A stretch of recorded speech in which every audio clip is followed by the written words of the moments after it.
Hello folks, it's Roy Unit again with another record video. Since I have already done a video about records before, and I've shown you my new Nagaoka cartridge for my turntable, I figured it would be fair to start showing you a few things from my record collection. And today I'd like to start off with 3 records that just came in the mail from an order I made. So you're going to get the first look along with me. Well, not quite the first look, because I already opened these once and tried to record them, but due to my camera failing, that footage was lost, so now I'm doing it again. I'm doing it again for you people, so you should be grateful for this. Alright, so these were ordered on Discogs, which is a wonderful website if you're into record collecting or just music collecting in general. And the first one I ordered was Brain Salad Surgery from Emerson, Lake and Palmer. This is one of their most famous albums, and yeah, it's in really good condition. When I came in this great sleeve, very nice. Yeah, so this is their 1973 album, one of their more famous ones, and one that got very, very big. I only got into ELP recently. I knew them for a few years because my dad had the Works record, their 1977 album, which I listened to a bit, and I thought it was weird and really long songs and kind of cool, but I liked it anyway. And then recently I started listening to a few of their albums, again, ones that I'd never heard before, and this was one of them. And like a lot of progressive rock, it can be really weird and different when you first start listening to it. And really, it was one of those albums that I really didn't like at first when I first heard it. I started listening to it and I thought, oh, this is really weird, what is this? And I wasn't sure that I liked it, but then, you know, something drew me back. There's the back cover, by the way. Anyway, but I started listening to it again, something drew me back to it, and I started thinking, this is actually really interesting. And I think by the third time I heard it, I said to myself, oh crap, I have to buy this now because this is amazing. And I think that that's what a lot of the music that I get into, I start out not really knowing what to think about it because it's so different. So anyway, there's our record from Atlantic Records. This is an original Canadian pressing, so I'm not sure what that means in terms of pressing quality for all the audiophile snobs out there. But it's made in Canada. The code is STMC732991. Not sure if that means it's a good or bad quality pressing. Maybe there's some out there that are much better or much worse than this, but I don't know. All I know is it'll probably sound good. The cover's in really good shape, but I noticed that it's not the classic cover that a lot of fans really like about this, because what I've heard is that there's one where you can pull it out and this part is part of the inner sleeve and it pulls out and you get this picture on the inside. So that's the real collector's item with that one, and I didn't get it this time, which was disappointing. And I know that there was one collector who was really upset that wasn't on the reissue version. But whatever, this is really good. So I'm really excited to hear this one. The sound quality is really great. This album is it's really unique. Some people call Emerson, Lake and Palmer pretentious, but I don't agree. I think that these are 3 artists who, you can hear a lot of the passion in what they're doing. You can tell that these are people whose work really comes together when they play together. So I think it's really, there's a lot of energy in it that just doesn't come across as pretentious to me, and I really find it unique and enjoyable. Certainly not accessible if you're looking into getting into their music. I wouldn't start with this record because it can be very strange and dark. Even the cover is very disturbing when you first look at it. I mean, ooh. Is someone having a bad day when they made that? I mean, look at that. But then, really when you look at it, it might not be as morbid as you think, because this might this might be like the outside of a machine or something, but the living thing is on the inside while the skull is on the outside, so maybe it's not as dark as it looks. Have to look closer. Can't always judge by the cover, like they say. That's good, so I'm looking forward to playing that. I haven't played it yet. The cover came apart when I got it, so I've had to glue it. Other than that, it's in really good shape, so really good stuff. Then moving on, the next one is Harry Chapin's album Greatest Stories Live. This is a live album from folk rock artist Harry Chapin, who was a pretty cool guy back in the 70s. Wrote a lot of longer story-related songs, like songs that actually told stories about a specific person, so almost like ballads of different people. And he was a really cool guy, really nice guy from what I've seen and heard of him. There's one song he's done that everyone knows, which is Cats in the Cradle right there. Very famous one. Also Circle is also very popular. But this is a collection of stuff from his live recordings, and it's really an amazing album. I heard this many times. My dad used to have a cassette tape of this, and that's the one that he had. My uncle had the actual record, and he borrowed it and made one of those and recorded it onto one of those very early cassette tapes that had music cassette written on it, and so it was very old and kind of wobbly, but it sounded really cool to me because I was really into recording onto tape when I was little, because I was raised on that kind of thing in the 90s. So I really liked to listen to this, and I really liked his music. And I was actually introduced to it because Harry Chapin's brother, Tom Chapin, would record a lot of children's albums. And so I was listening to those, and my mom mentioned, oh yeah, Harry Chapin, his brother, was also a musician. I said, oh yeah, what kind of music did he make? So then she introduced me to that. It was really cool. That was really neat. So yeah, it's a 2-record set. We get you this out here. There it is on the inside. This is actually one of the first times I've seen the inside of this because we never had the record. But, yeah. It's by Elektra. It's got the Elektra logo.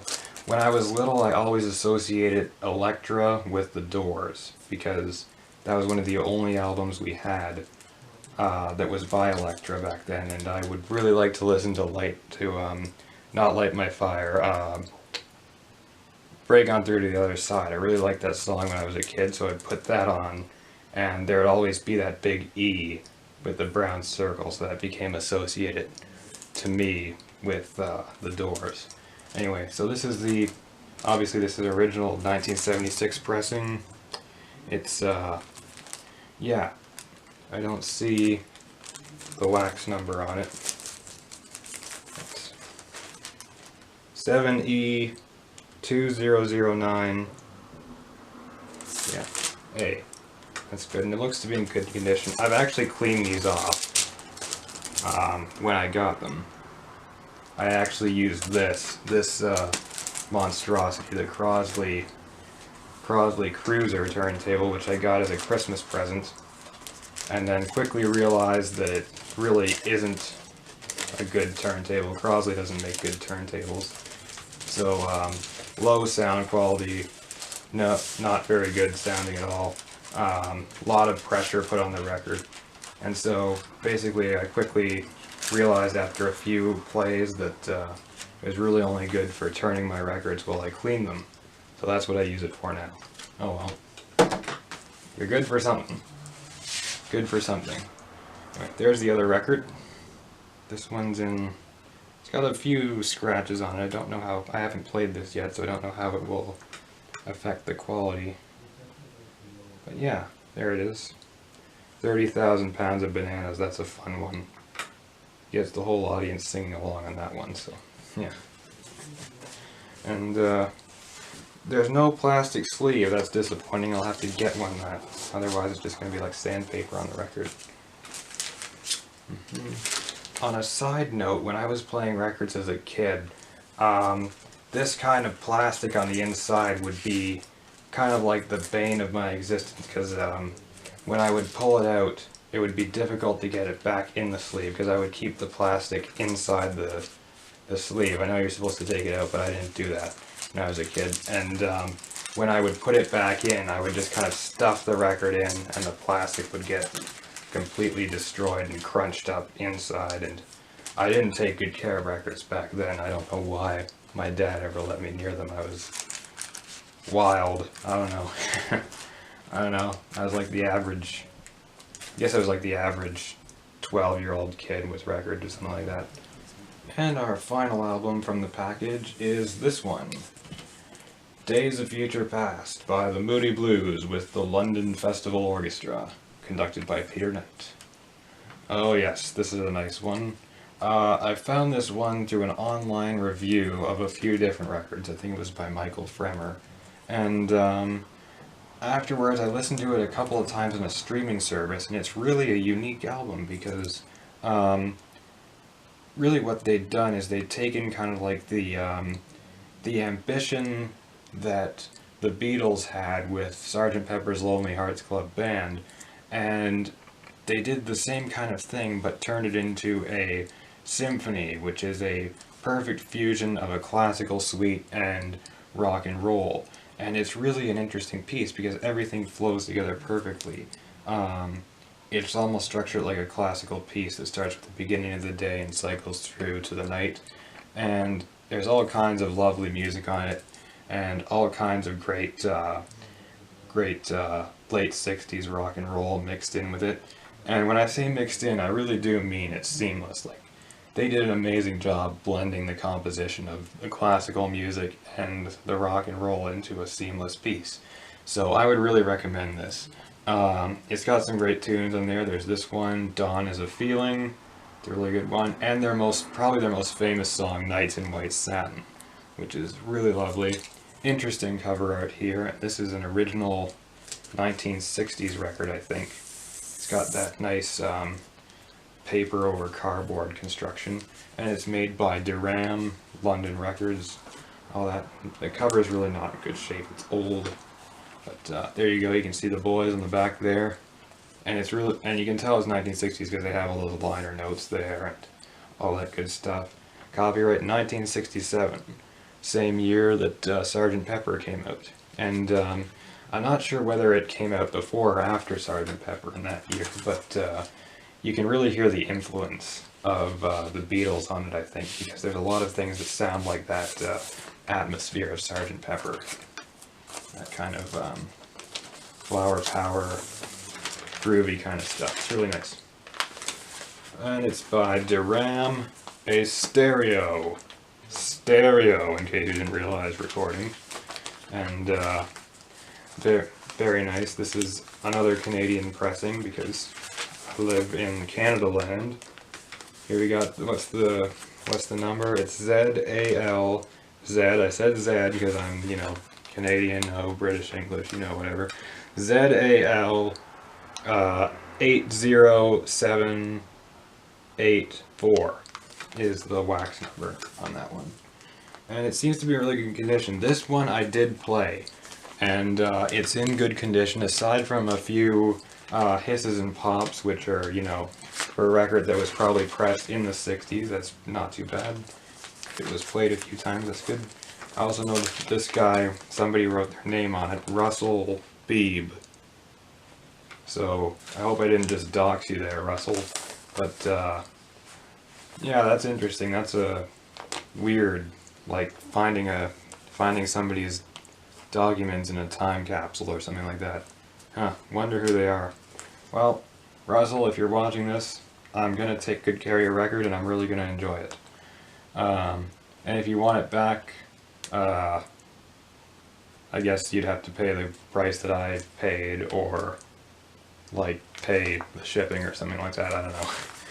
That would be weird. Someone called you up and said, "You have my record that I owned as a little child, and I loved and cherished it. Give it back." It's like, what? Who? That'd actually be really interesting. Wonder what that would be like. But stranger things have happened, so I'd almost expect it. Right, so that's that. Yeah, so those are the 3 records that I got this time, and hope you enjoyed coming along and looking at them with me. So, as I said before, I think I'm really going to enjoy these, and I think they're going to sound great. They're all original pressings, as I said.